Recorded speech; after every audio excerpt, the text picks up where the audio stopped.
हाँ तो दोस्तों, अभी तक आपने कबड्डी का जो इंटरफेस मैंने दिखाया और जो इस स्कोरबोर्ड के माध्यम से किस तरह से हम कबड्डी में स्कोरिंग करते हैं, आई होप कि आप लोग अब समझ गए होंगे। आइए आपको अब मैं जो वॉलीबॉल में किस तरीके से स्कोरिंग की जाती है और किस तरीके से क्या इस स्कोरबोर्ड की खासियतें हैं और कितना सफिशिएंट है ये वॉलीबॉल में स्कोरिंग के लिए, उससे मैं आपको रूबरू कराना चाहता हूँ। थोड़ा आरिफ भाई आप स्कोरबोर्ड की तरफ कैमरे को ले चलिए। तो दोस्तों देखिए, ये इंटरफेस इस वक्त बना हुआ है। यहाँ पे आप सेट का देख रहे हैं, इंडिकेशन है।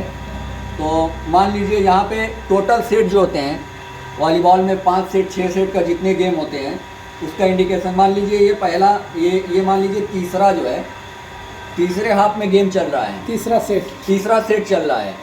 और ये जो टीम ए है, पॉइंट से उसका कोई अभी लेना देना नहीं है। और जो सेट इन्होंने मान लीजिए आप एक सेट जीता है, टीम बी ने एक सेट जीता है और एक सेट जीता है टीम ए ने। दोनों टीमों ने एक एक सेट अभी तक जीता है।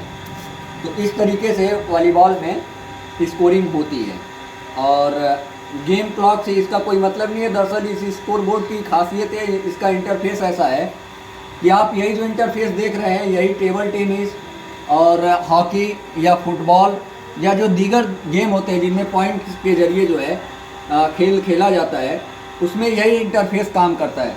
रह गई बात वॉलीबॉल में, एक सबसे अहम जो चीज़ आती है वो है इसकी सर्विस। यानी कि जो टीम सर्विस ऑन करती है, जब अगर पॉइंट स्कोर करती है तो उसी टीम की पॉइंट जो है वही स्कोर करती है। यानी कि सामने वाली टीम को पहले सर्विस हासिल करना होता है, उसके बाद वो टीम पॉइंट अर्जित कर पाती है। तो उसके लिए मैं आपको बता दूं, यहाँ पे एक एरो का निशान आएगा। जैसे आप देखें टीम ए की तरफ ये एरो का निशान आ गया, तो इससे ये इंडिकेशन होता है कि टीम ए के पास सर्विस है। और जब भी जो स्कोरर रहेगा, तो जब वो गेम में देखेगा और जो निर्णायक होते हैं वॉलीबॉल में, उनके जब इशारे को देखेगा तो वो यही देखेगा कि यहाँ पे एरो बना हुआ था, यानी टीम ए के पास पॉइंट जो है थी, सर्विस थी। तो अगर टीम ए अपनी सर्विस बचाने के साथ साथ पॉइंट अर्जित करती है तो यहाँ पर टीम ए को पॉइंट दिया जाता है। ठीक उसी तरीके से सर्विस अगर चेंज होती है तो हम यहाँ से सर्विस को इस तरीके से चेंज भी कर सकते हैं। ये देखिए, चाहे इधर चाहे इधर। और सर्विस में ही ज़्यादा कंफ्यूजन होता है लोगों को स्कोरिंग करने में कि किसकी सर्विस थी किसकी नहीं। तो मैं गुजारिश करूंगा जो लोग भी वॉलीबॉल में एक बार आप लोग जरूर जो है मौका दें इस स्कोर बोर्ड को, और यकीनन आपका टूर्नामेंट बहुत ही कामयाब टूर्नामेंट होगा और इस स्कोर बोर्ड के माध्यम से यकीनन एक ज़्यादा पारदर्शिता आएगी। इस बात की इंशाल्लाह मैं आपको गारंटी देता हूँ। बहरहाल बहुत बहुत शुक्रिया। और यही इंटरफेस इसी तरीके से तमाम वो जो खेल जो जिनमें पॉइंट के जरिए जीत हार हासिल की जाती है, उन तमाम खेलों में, जैसे हॉकी हो गया, टेबल टेनिस हो गया, बैडमिंटन हो गया, या आपका टेनिस हो गया, या फुटबॉल हो गया, हॉकी हो गई, तमाम खेलों में स्कोरबोर्ड इसी तरीके से अपनी स्कोरिंग को किया जा सकता है इस स्कोरबोर्ड के माध्यम से। यानी कि मल्टीपर्पज़ स्कोरबोर्ड है। बहुत बहुत शुक्रिया तमाम लोगों का जो लोग इस वीडियो को देख रहे हैं।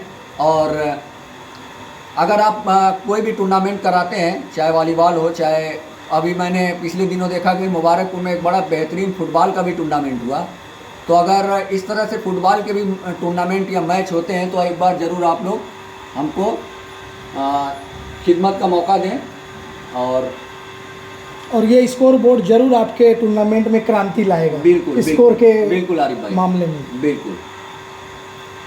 एक और बहुत इम्पॉर्टेंट बात है कि बहुत से लोग कहते हैं कि हम भी ये स्कोर बोर्ड ला सकते हैं। मैं उनसे बिल्कुल, मेरी ये दुआ है कि आप स्कोर बोर्ड लाइए, लेकिन एक चीज़ को आप जहन में रख लीजिएगा कि इस स्कोर बोर्ड का चलाने के लिए सलाहियत तो हर किसी के पास आ जाएगी। ये कोई बहुत रॉकेट साइंस नहीं है कि इसको ऑपरेट करना, इसको चलाना, ये कोई बहुत बड़ी बात नहीं है। कोई भी बंदा मेरे पास आएगा, इंशाल्लाह मैं 2 दिन में उसको पूरा ऑपरेट करने का तरीका उसको सिखा दूंगा।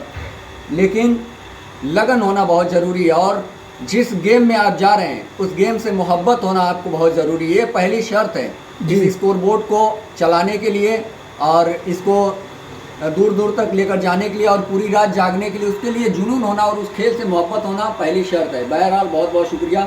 और जो लोग भी, मैंने सुना काफ़ी लोग कह रहे थे कि हम इस तरह का स्कोर बोर्ड लाएंगे, तो बिल्कुल स्वागत है, आप लोग लाइए। और इस स्कोर बोर्ड को जितना ज़्यादा आप फैलाएंगे उतना ज़्यादा मैं समझता हूँ गेम में आसानी आएगी, पारदर्शिता आएगी। मेन चीज़ बहुत पारदर्शिता आएगी। आप मिसाल के तौर पे देखिए, कबड्डी में जो हमारे बहुत से रेफरी हैं, बड़े बड़े निर्णायक हैं जो आजमगढ़ में और दीगर आजमगढ़ के अतराफ में, वो जब गेम खिलाते हैं तो प्लेयरों को एक्चुअली पता नहीं चल पाता है कि उनकी रेड की टाइम कितनी है। कभी कभी इंसान ही है, रेफरी है, भूल जाता है और टाइमर सेट नहीं कर पाते हैं, टाइम नहीं देख पाते हैं रेड की। लेकिन इसके आने से रेड की टाइमिंग पूरी खुली रहती है, ओपन रहती है, तो उससे बहुत सी पारदर्शिता है। अब बाहर से जो पश्चिमी की टीमें आती हैं, स्कोर बोर्ड देखकर उनको एक अलग ही गेम खेलने का उनको ये मालूम रहता है कि हमारी रेड की टाइमिंग को हमको टेंशन लेने की ज़रूरत नहीं है, गेम को कैसे खेलना है उनको थोड़ा सा और सहूलियत मिल जाती है। बहरहाल बहुत बहुत शुक्रिया, बात बहुत लंबी हो जाएगी।